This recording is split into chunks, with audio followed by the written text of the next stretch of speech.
Hi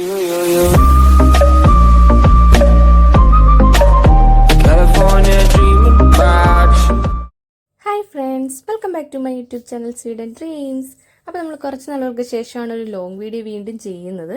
ഇവിടെ കഴിഞ്ഞ ആഴ്ച ഫുള്ള് ഭയങ്കര മഴയായിരുന്നു, അതുകൊണ്ട് പുറത്തോട്ടൊന്നും ആമയും കൊണ്ട് അധികം പോയിട്ടില്ലായിരുന്നു. എന്തായാലും ഇന്നൊന്ന് വെളിയിലോട്ട് ഇറങ്ങാമെന്ന് വിചാരിച്ചു, കാരണം അത്യാവശ്യം നല്ല വെയിലൊക്കെ ഉണ്ട്. ടെമ്പറേച്ചർ 28°C ആണ്. അപ്പോൾ നമ്മൾ കരുതി എന്തായാലും പുറത്തൊക്കെ പോയി ഒന്ന് ചുറ്റിയടിച്ചിട്ട് വരാമെന്ന് കരുതിയാണ് ഞാനും ആമയും കൂടെ ഇറങ്ങുന്നത്. അപ്പോൾ ഇറങ്ങിക്കഴിഞ്ഞിട്ടാണ് പണി പാളിയെന്ന് മനസ്സിലാകുന്നത്. അത്യാവശ്യം നല്ല ചൂടുണ്ടായിരുന്നു, വെയിലൊക്കെ കൊണ്ടിട്ട് തല കറങ്ങുന്ന ഒരു സ്റ്റേജിലായിരുന്നു ഞാൻ. പിന്നെ പാതി വഴി എത്തിയോണ്ട് അങ്ങോട്ടും പോകാൻ പറ്റില്ല ഇങ്ങോട്ടും പോകാൻ പറ്റത്തില്ല ഒരു അവസ്ഥയായി. എന്നാൽ പിന്നെ എന്തായാലും മുമ്പോട്ട് തന്നെ പോയേക്കാന്ന് വിചാരിച്ച് ഞങ്ങൾ പോവുകയാണ്. ഞങ്ങൾ നിസാൻ റിവറിൻ്റെ ആ ഒരു ഏരിയയിലേക്കാണ് പോകുന്നത്. നമ്മൾ താമസിക്കുന്നിടത്ത് നിന്ന് ഒരു ഏകദേശം 1.3 കിലോമീറ്റർ ഒക്കെയാണുള്ളത്. അപ്പോഴത്തേക്കും നമ്മളങ്ങനെ ഇവിടെ എത്തിയിരിക്കുകയാണ്. ആമി വെള്ളം കണ്ടു കഴിഞ്ഞാൽ ആമിക്കൊരു പ്രത്യേക സന്തോഷമാണ്. ആ സന്തോഷം എനിക്കിപ്പോൾ കാണാൻ പറ്റും. എന്തായാലും ഞങ്ങളിതേ അങ്ങോട്ട് പോവുകയാണ്. അപ്പോൾ ഫോണിൽ ഷൂട്ട് ചെയ്യുന്നതും ആമിയെ ഹാൻഡിൽ ചെയ്യുന്നതും എല്ലാം കൂടെ ചെറിയൊരു ബുദ്ധിമുട്ടുണ്ട്, കാരണം ഞാൻ ഒറ്റയ്ക്കേ ഉള്ളത് കൊണ്ടാണ് പ്രശ്നം. അപ്പോൾ അതിൻ്റേതായിട്ടുള്ള അപാകതയൊക്കെ വീഡിയോയിൽ നിങ്ങൾക്ക് കാണാൻ പറ്റും. അപ്പോൾ വെള്ളം കണ്ടു കഴിഞ്ഞാൽ ആമി അങ്ങ് ഒന്നും നോക്കില്ല, അങ്ങോട്ടേക്ക് അങ്ങ് ഓടി അങ്ങ് പോകും. അതുകൊണ്ട് ഭയങ്കര ബുദ്ധിമുട്ടാണ്. ഒരു വിധത്തിൽ പറഞ്ഞ് ഞാൻ ദേ ഇവിടെ ഇരുത്തിയിട്ടുണ്ട്. അപ്പോൾ ഇവിടെ ഇരുന്ന് ഞാൻ വെള്ളം കണ്ടോളാന്ന് പറഞ്ഞ് ആളിതേ അവിടെ ഇരിപ്പായി. അങ്ങനെ എന്നെയും അവിടെ പിടിച്ച് ഇരുത്തിയിട്ടുണ്ട്. അങ്ങനെ എരി പൊരിയുന്ന വെയിലത്ത് ഞങ്ങൾ രണ്ടുപേരൂടെ അവിടെ ഇരുന്ന് വെള്ളം കണ്ട് ആസ്വദിക്കുകയാണ്.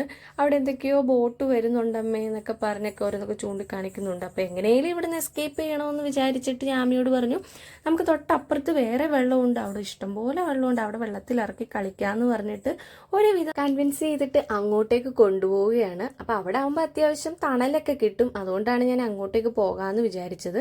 അങ്ങനെ തന്നെ ഞങ്ങൾ പിക്കാസോ പാർക്കിൽ എത്തിയിരിക്കുകയാണ്. ദേ ഇവിടെ അത്യാവശ്യം നല്ല തണലുണ്ട്, ഇവിടെ തണലത്തൊക്കെ ഇരുന്ന് കളിക്കാമല്ലോ എന്ന് വിചാരിച്ചിട്ടാണ് ഞാൻ ആമി ഇങ്ങോട്ട് കൊണ്ടുവന്നത്. അങ്ങനെ തന്നെ ഞാനും ആമിയും ഇവിടെ ഒരു തണലത്ത് മാറി ഇരിപ്പുണ്ട്. ആമിക്ക് അതിനുശേഷം കഴിക്കാനായിട്ട് ബിസ്ക്കറ്റും വെള്ളമൊക്കെ കൊടുത്തു, പക്ഷെ ആൾക്കതൊന്നും വേണ്ട. അപ്പോൾ ഈ കാണുന്നതാണ് നമ്മുടെ പിക്കാസോ പാർക്കിൻ്റെ ഒരു വ്യൂ വരുന്നത്. കുറച്ചുകൂടി ഉള്ളിലോട്ട് നടന്നു കഴിഞ്ഞാൽ അത്യാവശ്യം നല്ല വ്യൂസ് ഉണ്ട്, പക്ഷെ എനിക്ക് ആ വെയിൽ കൊള്ളാൻ വയ്യാത്തതുകൊണ്ട് ഞാൻ അങ്ങോട്ട് പോയില്ല. അപ്പോൾ ഈ കാണുന്നത് നമ്മുടെ നിസാൻ റിവറാണ്. അതിനുശേഷം ആമി ഇതേ പിന്നെ ഓട്ടം തുടങ്ങിയിട്ടുണ്ട്. കുറച്ച് വൈറ്റമിൻ ഡി ഒക്കെ കിട്ടട്ടെ എന്ന് വിചാരിച്ചിട്ടാണ് ഞാൻ ആമിയെ കൊണ്ട് പുറത്തേക്ക് വന്നത് തന്നെ. എന്തായാലും ആമി അത്യാവശ്യം ഓടുകയും ചാടുകയും ഒക്കെ ചെയ്യുന്നുണ്ട്. പുറകിന് ഞാനും ദേ ഓട്ടമാണ്. നമ്മൾ പുറകിന് പോയില്ലെങ്കിൽ ആമി നേരെ വെള്ളത്തിലേക്ക് ഒറ്റ ഓട്ടമാണ്, അതുകൊണ്ട് പുറകെ പോയേ പറ്റത്തുള്ളൂ. അങ്ങനെ പുറകെ പോയി അത്യാവശ്യം ഞാൻ നന്നായിട്ട് ടയേർഡായിട്ടുണ്ട്. ആമിക്കൊരു കുഴപ്പമില്ല. എന്തായാലും അധികം ഇനി ഇവിടെ ഇരുന്നാൽ ശരിയാകില്ലെന്ന് എനിക്ക് മനസ്സിലായി. എന്തായാലും ഇപ്പം ടൈം ഇവിടെ വൈകുന്നേരം 4 മണി കഴിഞ്ഞിട്ടുണ്ട്. 5 മണിക്ക് ശേഷം വെതർ ചെക്ക് ചെയ്തപ്പോൾ മഴ കാണിക്കുന്നുണ്ടായിരുന്നു. അപ്പം അങ്ങനെ ഞങ്ങൾ അവിടുന്ന് തിരിച്ച് റൂമിലേക്ക് പോവുകയാണ്.